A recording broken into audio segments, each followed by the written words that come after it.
என்ன பண்ணிட்டு இருக்கீங்க? இப்பதான் வேலையில இருந்து வந்தேன். வரும்போது சிக்கன் எடுத்துட்டு வந்துட்டேன். நைட்டு டின்னர் வந்து நம்ம வீட்ல சிக்கன் கிரேவி பண்ணலான்னு இருக்கேன். சிக்கன் கிரேவி சப்பாத்தி பண்ண போறேன். வாங்க ஸ்டார்ட் பண்ணிடலாம். வாஷ் பண்ணி வச்சிருக்கேன்.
சப்பாத்தியும் சிக்கன் கிரேவியும் ரெடி ஆயிடுச்சு. சூப்பராக இருக்குங்க. பாருங்க எப்படி வந்திருக்கு பார்த்தீங்களா?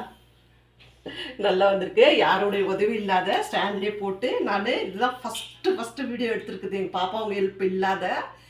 ஏதாவது ஒன்று தப்போ அப்படி இருந்தால் கூட நீங்கள் அட்ஜஸ்ட் பண்ணிக்கோங்க. அவங்க எடிட்டில் பார்த்துக்குவாங்க என் பொண்ணுங்க. இருந்தாலும் சொல்கிறேன் நான். இதாங்க சூப்பரான டின்னர் நம்ம வீட்டில். நீங்களும் வாங்க சாப்பிடுவீங்க. இந்த வீடியோ உங்களுக்கு பிடிச்சிருக்குன்னு நினைக்கிறேன். நம்ம இன்னொரு வீடியோவில் பார்க்கலாம். புதுசாக யாரானா நம்ம வீடியோவை பார்க்குறவங்க இருந்தால் சப்ஸ்கிரைப் பண்ணிவிட்டு பாருங்கள் ஃப்ரெண்ட்ஸ். லைக் பண்ணுங்கள் ஃப்ரெண்ட்ஸ் ஃபஸ்ட்டு. Bye friends. இன்னொரு வீடியோவில் பார்க்கலாம்.